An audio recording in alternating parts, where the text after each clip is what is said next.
Good afternoon. Welcome back to the B&H event space. And more importantly, welcome back to Westcott Wednesday, a wonderful series that we've been doing here. Today, we are taking to the world of studio portraits.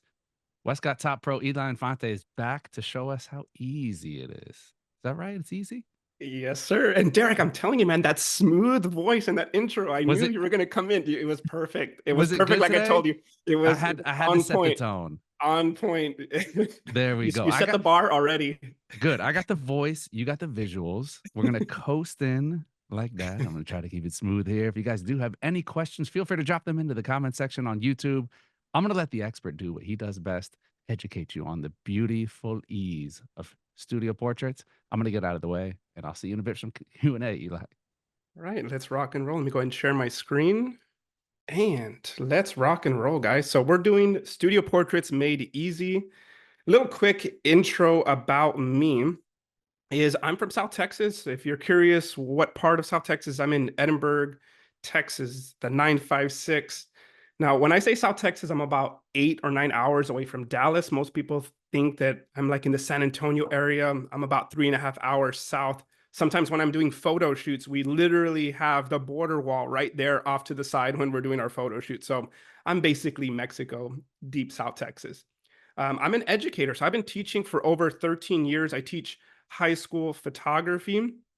Where I got into this whole photography stuff was because of graphic design. As a senior in high school, I got into a graphic design class and I was introduced into Photoshop, and that's where my mind completely blew up. And I started off with Photoshop and then eventually dabbled into photography later on. Like they mentioned, I am a Westcott Top Pro. That's why I'm here today. So big thanks to B&H and Westcott for having me today. And I am a Yorkie dad. So here is my wonderful Yorkie. I love her so much. This was her maternity photo shoot. And after this presentation, I will go play with her and take her on her walk in a little bit. Now, where did I get into all of this studio photography stuff? Well, when I got hired as a teacher in 2011, of course, I was teaching photography, but I had no clue what studio photography was. I didn't know how to use strobes or continuous lights. And they would be asking me, hey, Eli, could you do the pictures for the basketball team, the powerlifting team, all the sports that we have at school? So I had to learn somehow. And these were some of the first shots, right? We all start somewhere, ladies and gentlemen. And I think this photo here was a photo of me in 2011. I'm using continuous lights. I have no idea what I'm doing. If you look at my face, it even shows you there I have no idea what's going on with my life right now. Out of focus pictures here. So it did take some time for me to learn how to get into off-camera flash and studio strobes. So this is what my work looks like now, and we're going to kind of get into a deep dive as to how to capture some of these photographs. So on the agenda today, I'm going to talk about, well, why shoot in the studio? My last presentation I did with B&H, we talked about off-camera flash portraits using high-speed sync outdoors, but what's the difference between outdoors and shooting in the studio? Then we're going to talk about exposure settings. That one's very important in the studio because a lot of it revolves around your concept. Then we're going to get into some lighting terminology. If you're new to strobes or new to lighting, there's some terminology that we need to learn so that everything makes sense when we get into the lighting breakdowns. So why the studio? Well, what's awesome about the studio is that you have an abundance of options. You're in full control of the colors that you want to use, color gels, working with makeup artists to come up with some really cool concepts. And so the studio offers a lot of unique possibilities. You're in full control when you're in the studio. You can come up with your own environment. You can come up with your own backgrounds, opposed to outdoors, where you can go to this amazing location. In the studio, you start from scratch, and it's up to your creativity on what you can create. You can come up with interesting backgrounds. So in the studio, I found these two different backgrounds where I cut some holes, and then I used this metallic material that I got from Home Depot, and you can get some really interesting things. Another option for backgrounds, you can use something like an Extra Pro, which is really portable and convenient to use, and we'll look at more options as we go through this presentation. I also love the Savage Universal Seamless Paper. On there, you'll see some of my favorite colors that I love to use, stuff like the fashion gray, the red, the beige, white, and bone. those are some of the few options that are my go-to. You can also add your personal style when it comes to color, whether that's using color gel. So here you'll see I have a teal gel to add as a rim light, and I have a blue gel in the background here. Or I can get some colorful powder and throw it up in the air and use some rim lights to really make those pop. You also get some creative opportunities because you're able to use modifiers like an optical spot. So here you'll see that I'm using an optical spot and I have it projected over the subject. And as a bonus, you don't have to worry about summer heat. I'm here in Texas and it's hot. It's really difficult to shoot outdoors when it's hot, or sometimes you have these cold winters. So the studio gives you some awesome opportunities. So the equipment you're going to need if you want to start shooting in the studio is you're going to need some type of strobe. And that's what we're using today. We're not using LED lights. We're going to be focused on strobe. So here you'll need a strobe. You'll need a trigger so that you can wirelessly control it.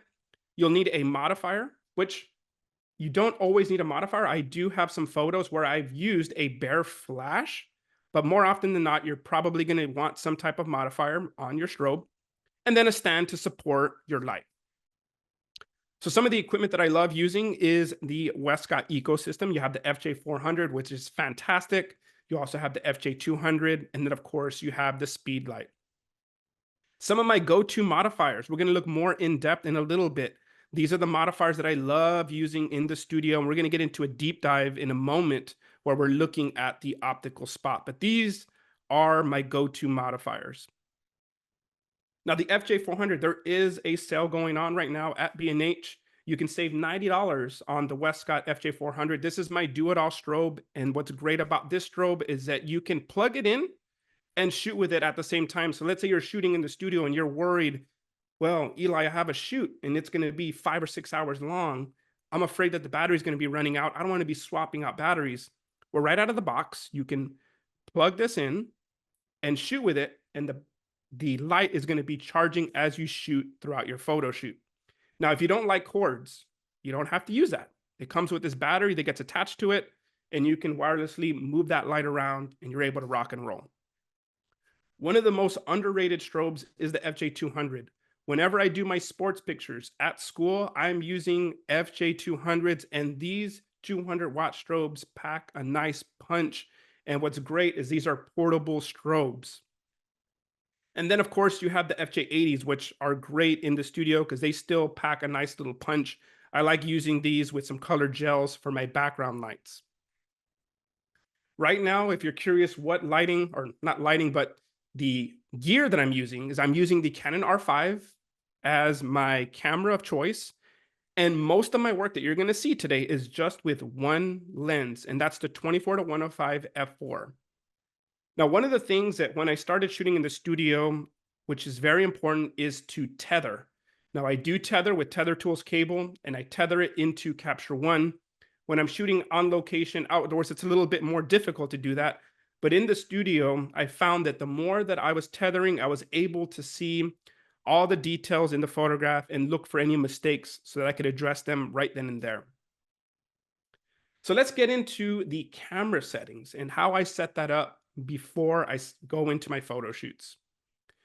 So my shutter speed, I keep my shutter speed to the flash sync speed, which is 1/200th of a second. And if you shoot Sony or any other brand, it might be 250th of a second. Now, this is never going to change unless my concept is to get motion blur or if I'm using continuous lights. But for this presentation, we are not going to be talking about that. So for this example, we're just going to keep it simple, and we're just going to leave it at the flash sync speed. Manual mode. I'm on manual mode on my camera and on my strobe. I'm not in flower mode on my camera. I'm not in AV mode, TV mode, P mode. It is 100% manual mode. On the strobe, it's the same thing. I'm not in TTL, never use TTL in the studio. I'm on manual. Now, the important one here, believe it or not, is the white balance. I always set my white balance to flash white balance. And the reason for that, if I leave it on auto, I'm going to get inconsistent colors throughout each frame. I might get one where maybe it's a little bit more of a blue tint or a warm tint. So it's very important when you're in the studio, I like to set mine to flash white balance. So if you don't know anything about flash sync speed, I just want to make sure that depending on my camera, I set mine to 200 and below. Okay. I want to make sure that I get the full wattage of my light. In my last presentation, I talked about how I love using high speed sync outdoors. I am not doing that in the studio. Absolutely not. So it's important when you go into your trigger, no matter what lighting system you're using, you want to make sure that you're on front curtain sync. You don't want to be on high speed sync. That is for a separate topic. And once again, I had a presentation I did with B&H 2 years ago that you can search for on YouTube if you're interested about that. So front curtain sync, you want to make sure you have that. Then when it comes to the aperture, this one is going to be an artistic choice for you. Your number can be anywhere from f1.2 all the way to f11. So you have to ask yourself, well, what is your concept? Is the concept to capture details? Are you doing movement? Are you doing texture? What exactly are you trying to capture in your photograph? More often than not, when I'm shooting in the studio, I'm shooting into seamless paper or just simple backgrounds. So why would I want to be using f1.2 or f2 when there's no need for me to create that depth of field? I'd rather have a sharp image. So more often than not, I'm shooting at f5.6 or even 7.1. So just as a general guideline, this is how I kind of start off. I start off at my flash sync speed, 100 or 1/200th of a second for my shutter speed. My aperture at f5.6 and above. Once again, it depends on your concept and the depth of field that you want. And then the last one that I think is important in the studio is that ISO, and that involves the power output. So when it comes to ISO, what I try to do is I try to increase it so that I can have lower power outputs from my strobe. So why is that important? Well, look at this photo shoot that I'm doing here. I'm trying to freeze water and I'm using freeze mode, and you can see that the light's pulsing like crazy because I'm doing like 15 or 10 photos all at once right there. And if I shoot this photograph at power 9 on my strobe, the light has to recycle and I'm going to probably get some misfires. So what I'm trying to do with my ISO is I'm trying to find this nice balance where I can still shoot quick and have those fast recycle times by having my strobe be at power 5 or 6 instead of being at those high power outputs. But keep in mind that as I'm increasing this ISO though, I am going to reveal the ambient exposure present in the studio. So if I have lights on in the studio, or if you have windows in the studio, that's going to bring in some of that light. Now, if you want to like do a studio shoot where you're mixing window light and you're mixing studio strobes, you can definitely do that. But I'm not going to be talking about that specifically on this presentation today. So just keep that in mind. Now, increasing your ISO can be beneficial when you're using an optical spot because the optical spot greatly reduces the power output from your strobe, because when you put this optical spot on, the light has to travel through this device and then through the lens, and it is not as powerful. So ISO does play a crucial role when you're using optical spots. So a general rule when I'm starting, 1/200th of a second on my shutter speed, aperture 5.6 and above, and then ISO 400.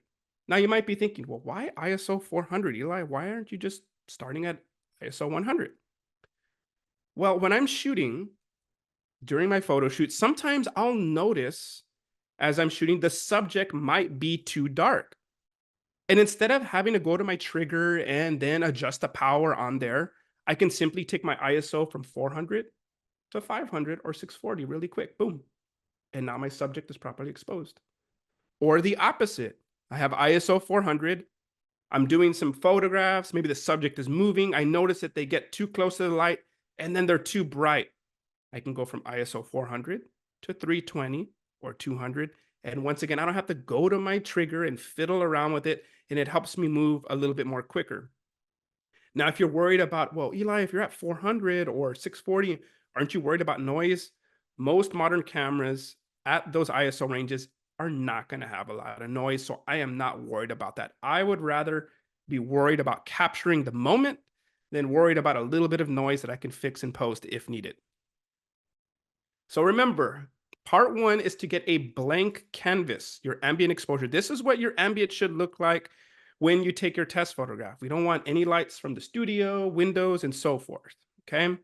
Then when we add our key light, this is the only light source that should be lighting up the scene, okay? So part two is add that flash in there. So the big question I get a lot of the times is, Eli, how do I figure out the power output? Well, the power output's a tricky question because there's so many variables, because there's modifiers like the optical spot, there's Fresnels, there's beauty dishes. So this answer is going to be different depending on what you're shooting. Depends on the feathering. What kind of strobe are you using? Are you using a 400-watt strobe? Are you using a 200-watt strobe, a speed light? What's the distance? So my best advice is that you kind of have to just do some test shots, and you just have to train your eye. And after a little bit of practice, you will soon start realizing and start being able to train your eye that, oh, power 7 looks good here, and I can tell that at power 9 that this is just way overexposed, and at power 5 here, not enough lights on my subject, and so forth. So just keep that in mind. Now, if you're new to strobes, you're going to know that you have a trigger, okay? And you have your strobe.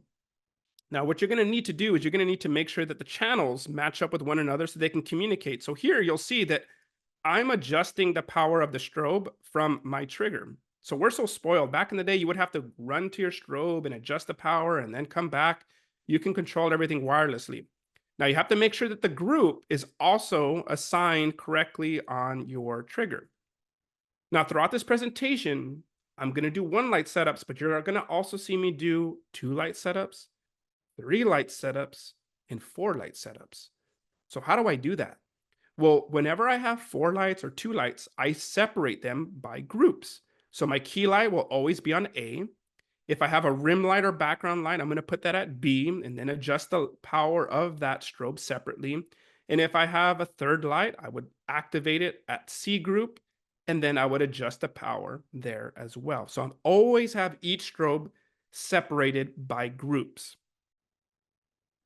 So let's go through this lighting terminology really quick here. So we have our main light, our hair light, our fill light, and our background light. So when we're talking about our main light or our key light, this is the light source that is lighting up the subject's face. Now this can be in the front or from the side. Now the ones that I love to use are Rembrandt and butterfly lighting. We're going to look more into that in a little bit. Now, when we add a hair light or rim light, now this is used to add detail to the hair. So if we look closely over here, what you're going to notice is that this adds nice separation from the background. Without this rim light, the hair might blend in too much to the background, especially if the background was black or dark, okay? Now, this is going to be an artistic choice. Depending on what mood you're trying to convey, you determine how bright or dark you want that to be. Now, typically, if I'm adding a rim light, that means I have 2 light sources. You'll see here in this little diagram, I have my key light as 1 light, which would be group A. And then I would have my rim light, which would be a second light at group B, so that I can adjust the power separately. Then we have fill light. Fill light's all about preserving those shadows. So if I have my key light and I want to bounce light and fill in the shadows here, I can use something like a V flat, or I can use a reflector to do that. Now this improves the dynamic range in your portraits. So what do I mean by that? I'll come back to that slide in a little bit. You'll see here, if we look closely, if we look at the arm, you'll see that it's relatively dark here. Now, when I add my V flat, this is what it looks like with fill. You see this right here? I can add fill light to fill in those shadows. Even on the hair, I get a little bit more detail back. And you'll see over here how dark it is. Now, there are some fill light options. You have the Eyelighter 3, which is one of my favorites to use if I'm doing like a beauty shot, nice close-ups, fantastic. I love using these big reflectors on the floor, just tilted up just a little bit. We'll look at that in a little bit. Of course, you have your V flats. And then with my students, I told you guys, I'm a teacher, so we try to get things a little bit cheaper for my students. You can use a $1 foam core board. Just go to the dollar store, bam, it will work great. Now, determining how bright that fill light is going to be You can move that closer to the subject or further back. That's going to determine how much bounce you're going to get and how much it's going to fill it in. So you have to determine that when you're doing your pictures.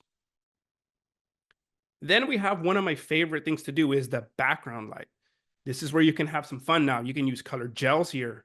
You can light it up with an optical spot or even just a reflector. So here you'll see that I have my FJ400 with a 55-degree reflector hitting the background. And you get this cool little gradient in the background. So it's like bright here at the bottom, and then it gets darker as it goes up.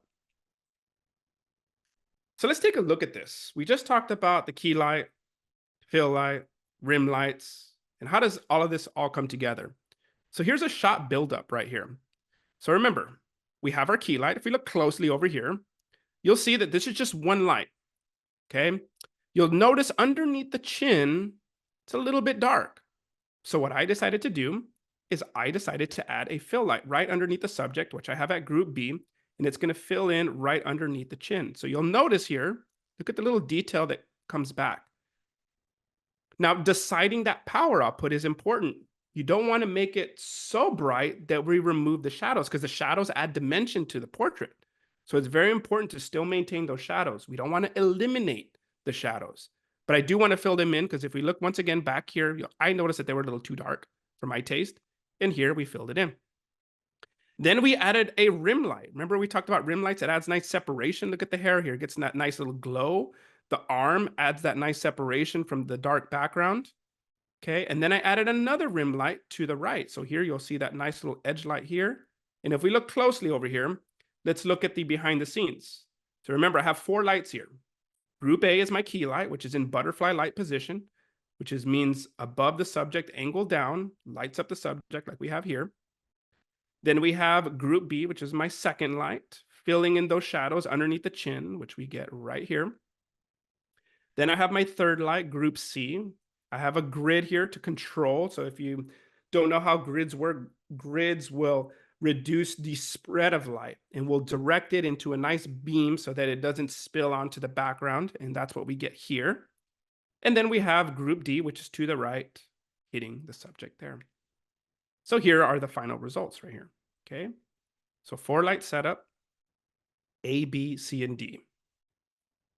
So let's talk about the light patterns. There's 2 main ones that you need to know here: butterfly and Rembrandt. Those are the most popular ones. And these are some of the modifiers, by the way, that I love using. You're going to see in a little bit when we do the image breakdowns. Got the 24-inch beauty dish, 36-inch, and the 53-inch umbrella. So butterfly light, what does that mean? Well, that means I place the modifier above the subject, angled down so that I have the catch lights in the upper middle part of the eye. Now, this looks flattering on most of the subjects, and this is probably my favorite one to use. Now, if I had to choose a modifier, Eli, what modifier do you recommend for this? Maybe you do client work, maybe you do birthday sessions. A 53-inch silver deep umbrella is perfection. I love, love, love that modifier. Here's what it looks like with a 36-inch beauty dish. And this is the modifier that I absolutely love. If you do clients, you cannot go wrong with this 53-inch silver deep umbrella from Westcott. These are some examples of client work that I've done. These are birthday sessions and a graduation session.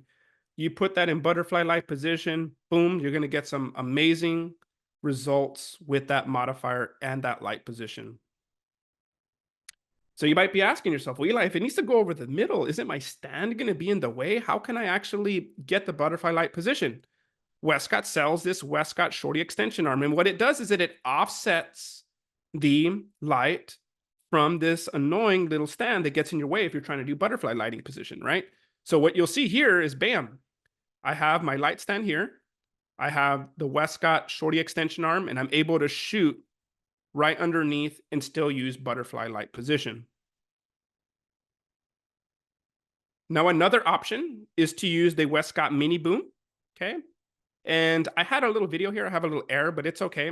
Basically, what this allows me to do is just another little option where you can use it. And I use it a lot for my sports pictures. Then we have Rembrandt lighting. Now, Rembrandt lighting is awesome because it gives you this dramatic feel with the shadow. So here you'll get a triangle pattern of light. So if you look closely here, this is one of my students for the soccer players. You get this nice triangle pattern of light on the unlit side of the face. And so here, what you'll see is I position this light a little bit past 45 degrees. You want to just look carefully for that little shadow, okay? Now, if I play this video again, this is the Westcott mini boom that I was talking about. You can see it here, okay? In the last video that had a little error, but here you can see it here. I love using that little mini boom whenever I'm doing my sports pictures at school. So let's kind of break down this photograph. Here's my key light in Rembrandt position to get that nice triangle pattern of light right here on the face. I have two rim lights with grids. See that little rim light here, adding that nice little sharpness there. And then I have a background light behind the subject. Now that background light has a colored gel, and I have it pointed directly at my X-Drop Pro, which is the black 8x8 background. Amazing, amazing background system, especially if you do sports. So I added the green gel because, well, that's our school colors, the gold and the green. So added a nice little touch of that green to the background. Now the catch lights, these are very important. When you're doing your pictures, having these catch lights, add that dimension to your portrait. So make sure that you're the best of your ability that you're getting these catch lights. Now, whenever I'm shooting, I do make sure that I have in my settings, whether I'm shooting with my Sony camera or my Canon, that I have auto review on. So as I'm shooting, I'm able to quickly look at the catch light. So what happens as I'm shooting is I take the photograph, the image gives me a preview in my electronic viewfinder as I'm shooting. So instead of me like having to stop and look down at my camera and then zoom in, I can already do it straight into the camera, which is really cool. So the light placement is very important. How low or high should you have your light source? If I have my light too low, it's not going to look great, right? So typically we don't see light coming down from below coming up at us, right? Especially as our key light, right? Maybe our fill light can do that, but not as a key light. Typically you want the bottom of the modifier usually at eye level or shoulder level or even around the elbow, and that's fine. And once again, I'm looking at these catch lights. You can see the catch lights. They look great here. That's what we want right here. If I move my modifier too high up, what you're going to get is you're going to get these raccoon eyes. You can see here that I'm not getting the catch lights in the eyes, and I'm getting this big shadow on the eye. That's not what we want. That does not look good. So one thing I'm always thinking about, whether I'm shooting outdoors or in the studio, is I think of my subject standing right in the middle. I can put my light source in any of these directions, and I can create as many different combos as I want. But one of the things you need to understand is practice, guys. You have to practice. Get your light source, put it in front of the subject, put your light source front left of the subject, put it to the left, put it behind the subject, in the back right, and start learning how the light sculpts around your subject, and also where did the shadows show up in. That's very important. Okay, because once you start understanding that, that's when you can start making all of these cool little combinations of light setups.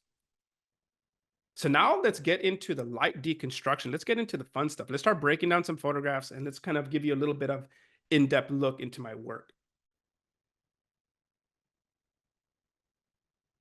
So here, let's start off simple. Let's look at a one light setup here. Here, I have a 36-inch beauty dish in butterfly light position. Remember, butterfly means up above the subject, angle down. And then I have a silver reflector. I have the Westcott 48 by 72-inch reflector to bounce light up into the subject. And oh my gosh, this is probably one of my favorite fail-proof setups. Like this setup is like perfection. I love it, love it, love it, because the subject can move around and we don't have to worry about them looking away and not getting like good light over the subject. Okay, so if we look closely, you'll see we get double catch lights from above from my beauty dish, and then below because of the silver reflector. So one little tip that I can give you when you're working in the studio is sometimes if you just have the subject standing there, maybe it's not as creative as it can be. So throughout this photo shoot, one of the things that I wanted to do is I wanted her to flick the dress or throw up the dress. And then I remember I had my friend Marco throw up some of the rose petals and just add a little bit of fun to the picture. So always think about, is there an opportunity for me to add motion to the pose? Now, throughout this presentation, you're going to see the letters SOOC, and you're probably wondering, what in the heck does that mean? That means straight out of camera, no editing. I wanted to make sure throughout this presentation that I'm also showing you some straight out of camera images. And what that means is that I haven't, these are basically raw pictures, no editing whatsoever, so that you guys are not thinking to yourselves at home, like, well, how much editing did Eli do? And is that real lighting that he did, or is it through editing? So you can decide for yourself. But you can see here, like straight out of camera, this looks amazing with no editing whatsoever. Now let's look at another one. So here we got a one light setup. Now this one is literally just one light. There is no fill light, no rim lights whatsoever. And I'm using a 7-foot silver umbrella. Now that is one of the most underrated modifiers because they're very affordable. Umbrellas are very affordable. And they just light up the lights or light up the subject just perfectly. And you get this beautiful soft light. So if you want to get like some beautiful painterly photographs, this is the modifier to go. Now, if you don't have space for a 7-foot umbrella, you can definitely go with a 53-inch umbrella. That's a great alternative. Now, one tip I can give you is to collaborate with other artists. So I got lucky on this photo shoot. I'll be honest. My friend Nancy, she owns a bridal shop, and this was her whole concept. She wanted to do a ballerina bride concept, and she did the headpiece. She did all of the floral design, so it was amazing. I literally just had to show up, and we bounced ideas back and forth. Sometimes we put too much pressure on ourselves as photographers, where we're trying to set up the wardrobe and set up the styling and doing all this stuff, that it could be overwhelming at times. So if you have an opportunity to work with makeup artists or stylist, please do so because it helps. And here is the straight out of camera. And here is the final edit. So if you're curious, once again, what does the straight out of camera look like, Eli? And what does the final picture look like? There you go. Here's another one light setup. So this one is butterfly light position. The modifier is directly above the subject. And this time I do not have a silver reflector. So don't think that you always have to use a silver reflector. This one I didn't. And if you're wondering, well, Eli, that's cool that you're able to boom it like that. Like, how are you able to get this light directly boom right over? I'm using something called the Cambo Boom. Now, it is a little bit pricey. It's about, I think, anywhere between $800 to $1,000. Westcott did just announce one. It's coming out in August. It's for $300. So I need to test that one out to see how good it is. But the Cambo Boom, I promise you, I know some of you are probably, your jaw dropped. $800 or $1,000 for a boom? Are you kidding me? Trust me, if you save up for it and you use it, you will never go back to the other booms. This one is amazing. It makes your life so much easier because you just simply just move it up and down and you can readjust it. It is so awesome. And I think it's an essential piece in the studio, you know, as you build your business, right? It's not something you're going to buy right away. Just give it some time. But I do think it's well worth the price. Now, I do want to show you my process, right? Because some of you might think, well, man, Eli's probably just getting all these good pictures right off the bat, right? No, I make mistakes in the studio. So let's take a look at some of these mistakes. So here you'll see in the image to the left, this is overexposed. So that means my light was too bright. Either I need to adjust my ISO and knock that down, or I need to go to my trigger and instead of, let's say, for example, power 7, bring it down to power 6, right? Don't panic. Go to your trigger, bring that down. We look at the image to the middle here. My light source is just way too high up. We talked about this earlier. I can see right here, I'm not getting any catch lights in the eyes. I'm getting the raccoon eyes. This is not what we want. Not very flattering. And then this one, she's leaning back. So that means the sweet spot of the light is right here where her legs are at, but her face is back here. So I need to adjust my light and move it further or closer to her so she can get that sweet spot of the light. Here's another one light setup. I'm coming back to that silver reflector here on the floor. If there's one light setup that I would say that would be like my all-time favorite, it's probably this one. Butterfly light position, silver reflector, bada bing, bada boom. Now, I love the beige paper. I get so many questions every time, excuse me, that I post on social media and I use the beige paper. I always get the question, oh my gosh, what color is that? What color is that? And it's the Savage Beige paper. Here's another example of what the straight out of camera looks like and the raw edit. Now let's take some time and let's look at the optical spot. Those light setups are very simple, easy to create, but now let's get into some creative stuff with the optical spot. If you've never seen an optical spot, what an optical spot is, it's a modifier that goes over your strobe that has a lens, and you have multiple gobos that you can use to create these interesting patterns. And you have a gobo holder that goes in between the lens and the modifier. So let's look at this first photo here. I have a 2-light setup. As my key light, Group A, I have my FJ400 with my optical spot set to power 8.1, and I have the 50mm lens. So one of the things you can do with the optical spot is you can take off the lens and you can put any Canon EF lens on there. So it's very important, EF, not RF, EF. And so right now, Westcott does sell 2 lenses. They have the 150mm and they have the 50mm. And of course, if you want to use any other Canon EF lens, you can definitely do so. And what that allows you to do is it's just like the normal camera focal length. It allows me to project whatever pattern I want, either bigger or smaller. So the smaller the focal length, like 50mm, it spreads out that light more, or pattern, and 150mm is more narrow. So this is a very famous shot that a lot of people do. It's the kind of like the little pathway, kind of a door shot here. And the optical spot has these leaves that you can kind of push and move around so you can sculpt the pathway that you want.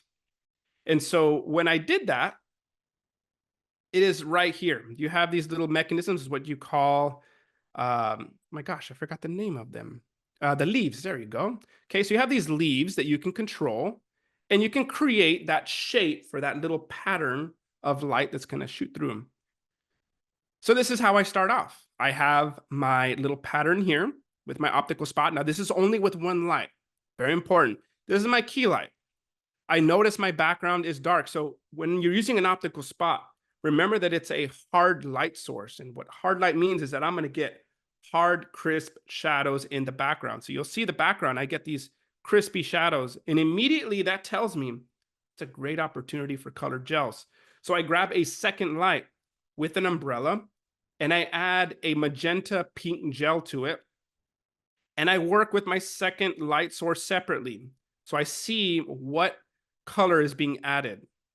Okay, so I turn off my key light. I just want to see what my fill light's doing, fill in that light. And then I'm like, okay, cool. I get that pink. And then I turn both lights on and bam, this is the final result that we get. Now remember that colored gels will appear in the shadowed areas, okay? So you'll notice, if we look at this picture here, you'll see how the color only got added into the shadowed areas. Here's another famous shot that you'll probably see on Instagram. 2-light setup here. So this is a birthday session. I decide to use this circle gobo that we have here. I have the 150mm lens that comes with the optical spot, and I have it in front of the subject. Then in butterfly light position, I have my fill light with a purple gel. Let's kind of look at the shot buildup here. So this is my key light only, and you'll notice it's underexposed. I don't panic. I go to my trigger and say, you know what? It needs more power. So I go to my trigger, and let's say, for example, it was at power 5. I go to maybe power 6.5. And this is where I get the proper exposure. Now with one light only, I notice that the background is too dark. I want it to be more colorful.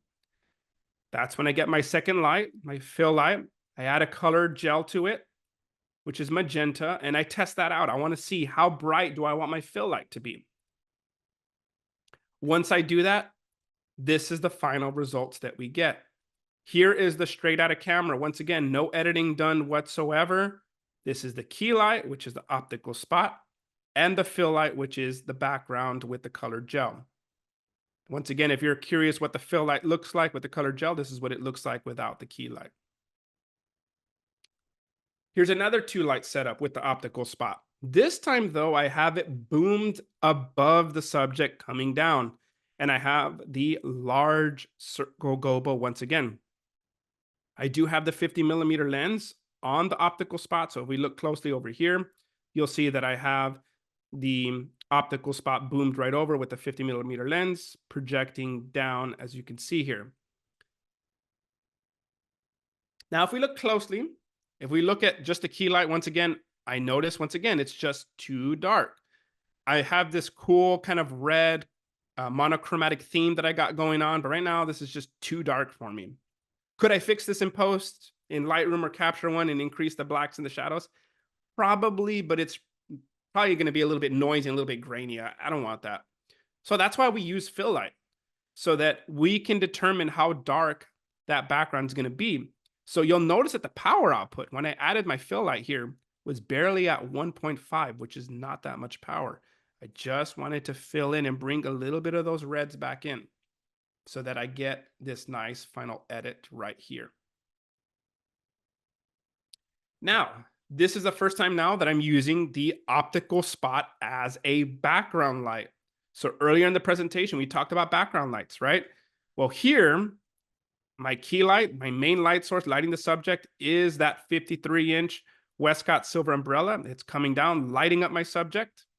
And then I have the Westcott FJ400 with the optical spot projecting onto the background.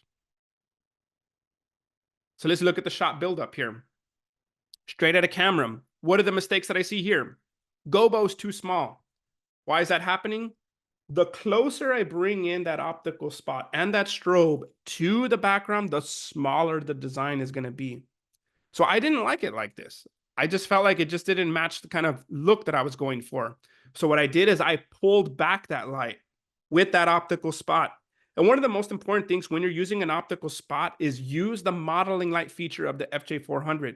It turns on an LED so that you can get a general idea of how that image is going to be projected. And it's typically best to turn off all the lights in the studio if possible, okay? So that way you can get a projection of the final outcome. Now, once again, I move the light further back. Now I get the pattern that I like. Now I'm liking this. This is looking good. So this is what it looks like, key light only. Let's say I wanted to do a 1-light setup. That still looks good. I have no problems with that. But if I just want to add just a little bit of nice texture of light to the background, this is what it looks like, adding that optical spot as a background light. Once again, these are straight out of camera images that are right out of camera. Now let's look at a 3-light setup. So now we're starting to build up the lights here now, right? So let's kind of look at the behind the scenes here. We have the key light, which is my optical spot. I'm using the leaves to create this narrow beam on the face. I have my rim light in an umbrella. I'll show you how I'm using an umbrella and colored gels in a moment with a purple gel. And what it's doing here is doing two things. When I'm using an umbrella, it's a rim light, but because an umbrella is an open light source and it spreads out the light, it's also working as a background light. So it's adding a little bit of a purple hue to the background. And then I have a fill light in the front just to add in a little bit more details back into the face here. So if you're curious on how the leaves work, this is the Westcott optical spot. It does have these leaves. This is what I was talking about earlier. You can adjust the beam and the spread of light with those leaves. So here, what I was doing is I was basically creating this narrow beam on the subject so I can create this beauty portrait. Now, if you're curious how I set up the colored gels on the FJ400, the FJ400 does come with this magnetic reflector. And with the magnetic reflector, it does come with this little magnet. And what I do is I sandwich my colored gels in between, and I put that directly onto the FJ400. And with an umbrella, I feel like this works great because it's an open modifier. I can just swap out colored gels real easily if I decide to. And once again, that umbrella was working as a rim light and a background light. So let's take a look at that. So let's take a look. We have our key light. This is just my optical spot only. It's a hard light source. So that means wherever that light's going, boom, it's going to light up that portion. Everything else is pretty much going to go into shadow or deep blacks. Then I add my rim light with that purple gel and that umbrella, and you'll see that I get that nice, beautiful rim light. I love infusing color into my portraits when I can. Not only that, but it's adding a subtle purple hue to the background. That's why I love fashion gray backgrounds. Fashion gray absorbs color gels really well. Now, you'll notice when I was doing this photograph, if we look closely, the shot looks good here, right? It's fine. I can make this work. But I lose detail in the face here. And what I wanted to do is I wanted to add just a subtle fill light, right? Remember, fill light is preserving that dynamic range. It's adding a little bit more detail. So I added that fill light, and you'll see that now I could see the lips. I could see the skin texture, and I had it at power 2.2. Very subtle. I don't want to go into my fill light and crank it up to power 9 and just completely annihilate everything and lose the mood that I had set up. Now let's go back to some more traditional stuff. So I've covered the optical spot. Another setup that I absolutely love is this 2-light setup. Now the eyeliner, Westcott came out with the eyeliner 3 about a year or two ago. They made an upgrade to it. So much easier to set up. It's a fantastic fill light. So here I have my key light with the shorty extension arm in butterfly light position, lighting up the subject. It's bouncing off this eyeliner to give this cool reflection in the glasses. And then I have the FJ80 as a background light.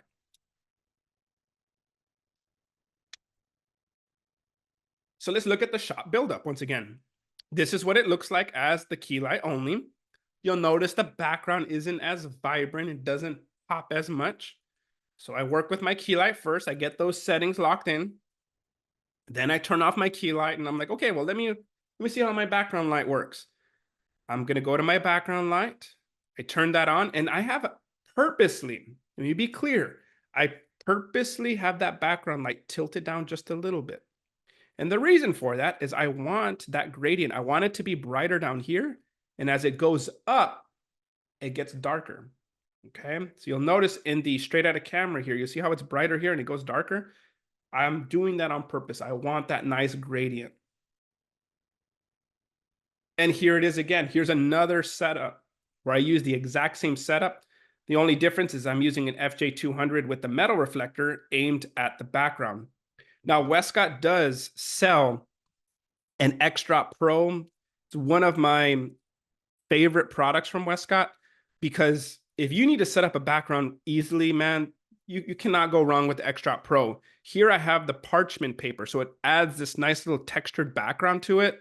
But if you do sports and you just want a black background, instead of having to lug around a bunch of paper, you can't go wrong with the X-Drop Pro. Like, you are going to be papitas with that. Okay. Now let's look at my settings on this picture. Remember we talked about it's an artistic choice. Here I'm at f8. Now let's figure out why I'm at f8 and why am I not shooting 1.2 or 2.0 or 2.2? Come on, guys. I'm working with an amazing makeup artist, Gil.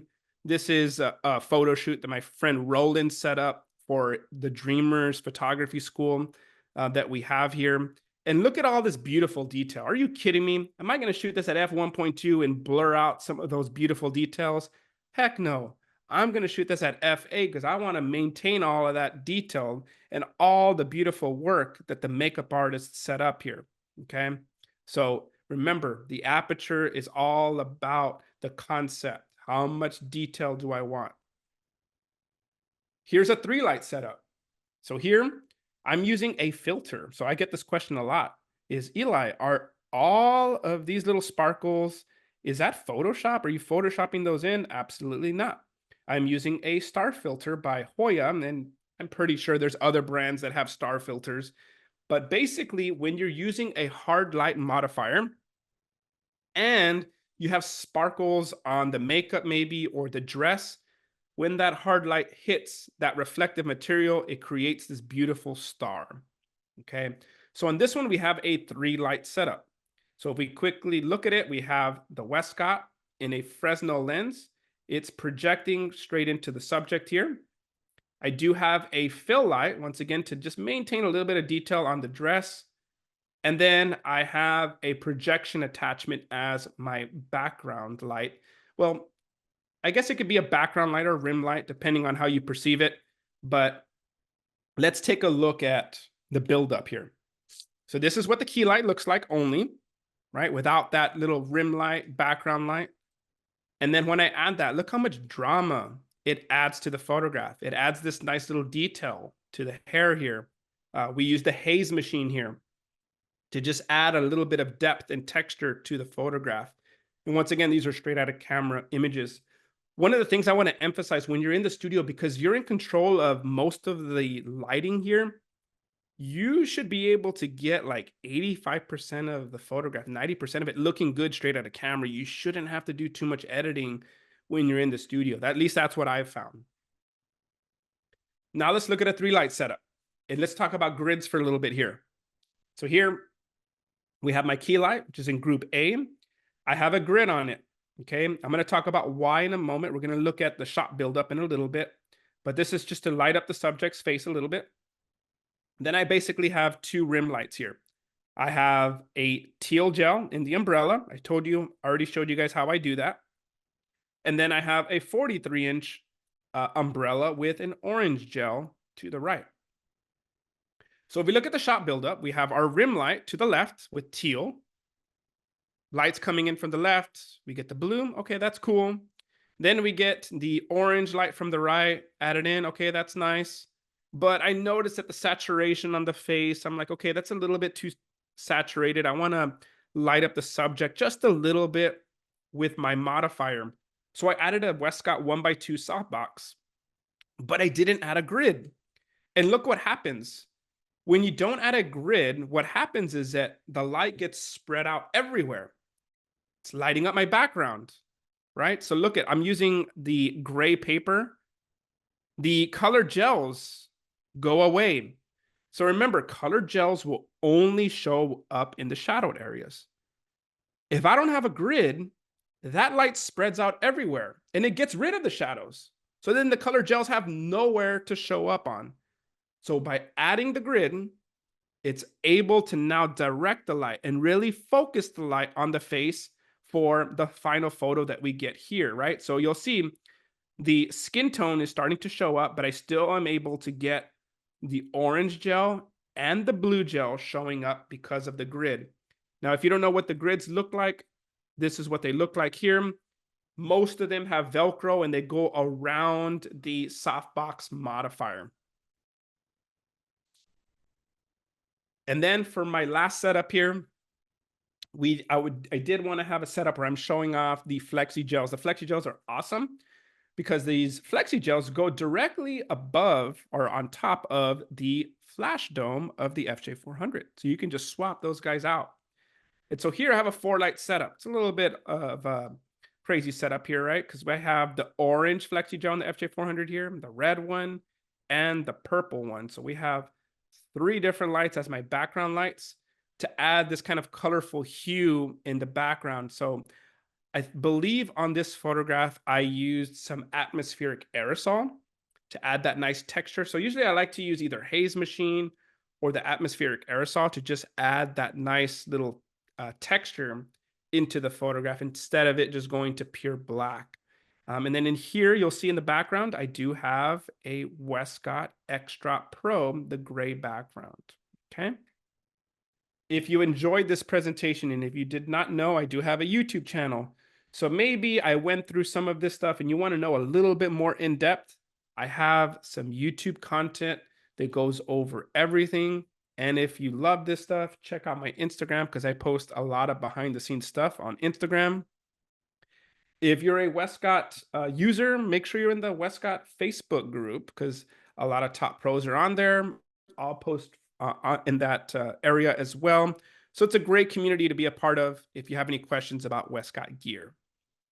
And other than that, man, I'm on fire. This is the second presentation I've done with B&H Event Space, and I ended like right on time. I told you an hour, man. Dude, I got Dude, this like you almost to perfection. the minute, I almost to almost the to the minute. minute. Dang. Okay, And I'm you know gonna how stop hard sharing. it is? It's like, who really sits there and goes slide by slide? You don't do it you're just And like, I'm probably going to come in around 30, 40 that's minutes. because I didn't even rehearse. When you told me at the beginning, you're like, how much long is it gonna take? And I was like, man, it should take me an hour, but I got it right on time, man. I got it right on time. That was awesome. Thank A you. consummate professional you are. I'll let you get a drink there. We'll go into this Yes. first question because I know you were doing a lot of talking there. So we'll Yeah. give you a quick little break, but Mhm. invite everybody to get your questions in. Open up the question forum. Looks like fill light was a popular topic among the questions. On the Mhm. purple birthday photo, we had a Uh-huh. question on Yep. where the fill light was located in that. Oh, you want me to go back to that? Yeah, that Do you mind if works. I share my screen? Yeah, Cool. definitely. So let me go back over here. Share. So my fill light for the birthday shoot was, where was that guy? This one was in butterfly light position. So it was right above the subject. And it was on the Cambo boom. And I attached it with the magnetic reflector. I showed a video on how I do that. So I get the magnetic reflector, sandwich that magnet, pop that guy inside of the modifier. So once again, that fill light was right above the subject so that it can just add some beautiful fill light all around. I felt like it was just going to be too dark. Like I don't know. I felt like I was just losing detail. Like why have all the balloons and why have all those beautiful sparkles and then lose all of that if I didn't add that fill light? So that fill light, I felt like just added that perfect balance. Yeah, I got to give you props, man. I told you before we went live, I had a sneak peek at your deck, and I'm like, it's it's no good just showing. Like anybody can go through and be like, all right, final product, final product, final product. Look at me, Hmm. I'm a great photographer. It's the showing the piecing it together is Yes, what really I think that's what makes you, in my opinion, such a great educator. Realize that you show it's like I'm not just going to show you before and after. I'm going to show you if I just did this, or then if I just did this, and it's hmm, kind of seeing the sum of all the parts and having it deconstructed. That really, I know when I go to do this stuff, that's what really helps me piece it together, a frame, a little step at a time. absolutely. All right. Second question on fill light. Felicia joining us out there. Do you point the fill light on the subject or to the background? And I guess this is more of like an in general, by practice, how should you be using fill light? So if I come back to my presentation again, it's all subjective. It really depends on like the shot. So for example, this one, right? Because I was shooting at a more higher angle, I have a 2x3 and I have it relatively far. One of the things I didn't get into was like the inverse square law. I mean, there's so many things like I could have talked about and gotten more in depth, but I felt like that would have taken forever. But basically, the inverse square law, like I had this light source a little bit further back, so it's going to spread out the light just a little bit more. And all I'm doing, especially on this picture for my fill light, is I'm not necessarily adding fill light for the background. I'm also doing it on the subject. So you'll see here, she was going to get some harsh shadows here without that fill light, but also once again with the color. So if we come back to this, let's look at the shadows here on the body. Look how dark those shadows are on her body. But if I come back over here, look at what happens when I add that fill light. The shadows are still there, but they're not as dark. But then it's also adding fill light to the background as well, right? So if you look closely, once again, before, after, final photo. I don't want to get rid of the shadow. So this is the thing that people get tripped up on. And one of the things I should have mentioned in the presentation is that when I first started shooting, I was a big fan of soft light. I was like, oh, soft light, no shadows, no shadows. Shadows are bad. Oh, no, you never want to have that. And now I love shadows. I love the dramatic lighting. This past year with my students, I was teaching them hard light versus soft light. And I remember I used to be like, hard light's a bad thing. You never want hard light. And my students loved hard light, and I fell in love with hard light this past year. Now I'm like, soft light's boring. I'm like, I'm all about hard light now. Like, so the more you shoot, you start to learn what style you like. There ain't no right way, there ain't no wrong way. Like my friend Arnie Tech says on YouTube, there ain't no right way, ain't no wrong way. It's all about what you want, you know? I love it. We'll sneak one more question in here. Jay says, great presentation. Outside of the example with the gels, is it generally preferable to not grid your key light for butterfly or Rembrandt setups, or just a creative choice? Can you say that one more time? Yeah. So for outside of the example that you used with the gels, Mm-hmm. is it generally preferable to not grid your key light for butterfly or Rembrandt setups, or is that just a creative choice to not grid your key light? I'm not sure if I understood the question properly, but I'm assuming he's talking about this picture, right? Because the main color gel photo that I was talking about was this one here, right? Okay. Yeah. All right, Yes. because Yes. this is the color So I gel. think it's probably just that. Yeah. How I let's take it this way. How often do you grid? When is it essential? Is there certain lighting setups that lean into the grid more? Man, that's a great question. Okay, so when I'm going to use grids, is that I'm really it depends on when I really, really want to control the light spread. Okay.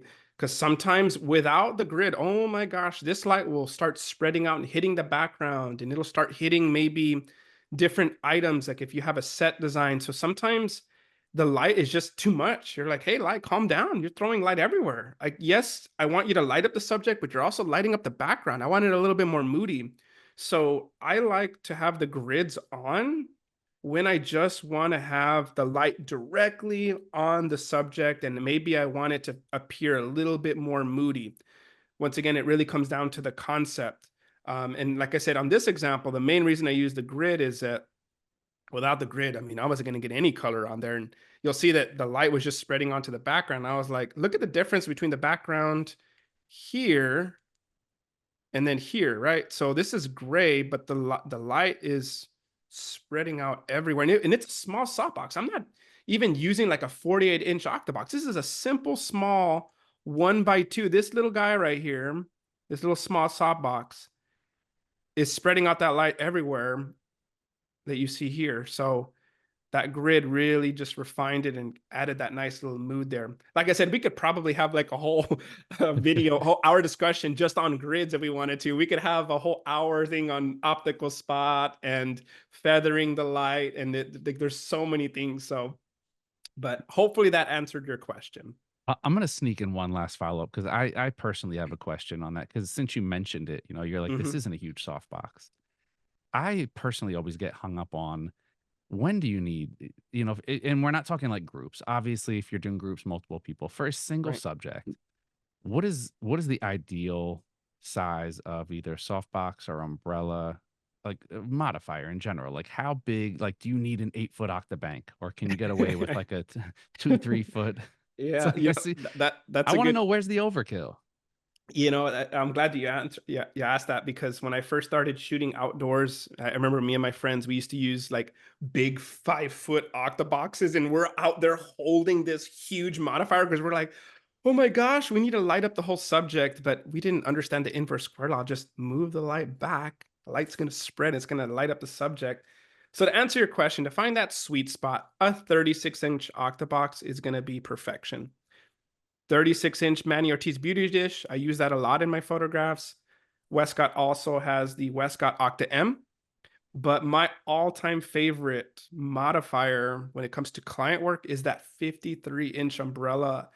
I don't know what it is about that modifier, but I've recommended it to so many friends that do birthday shoots, client work, and that is their go-to. We call it our money maker setup, is that 53-inch umbrella. We cannot figure out why it produces such beautiful lighting. I can mention so many friends that I got attached to that modifier, and it's the money maker. That's what we call it. I'm going to tell Westcott to change it. Don't call it the 53-inch silver umbrella. Call it the 53-inch money maker modifier. Eli, I wrote that down because I'm always I'm a softbox person and I've never made the transition to over umbrellas. I don't use lighting enough to really, but yeah, I'm gonna check that one out. I need to add something to my arsenal. There is that sale that you mentioned. going on now, so everybody should definitely check that out. Mhm. And man, I want to thank you. It's always great having you on. You bring great energy along with the knowledge and experience. Thank you. Well, I love being with you guys. I think this is our third time doing a little event here, so it's always fun seeing you guys and educating. So Love it. We love it that you love it. To all of our viewers out there, I'm sure they love it too. Thanks for getting your questions in, making it interactive. Of course, a huge thank you to Westcott for sponsoring this wonderful Westcott Wednesdays that we're doing. It's just going and going. It's right yeah. now. It's like an unraveling good thing. It's unraveling in the best of ways. Eli, huge thank you to you for blessing the platform once again. All of our viewers out there, that is it. That's all we got for you today. Another edition of B Nature Virtual Event Space now in the books. Catch y'all next time.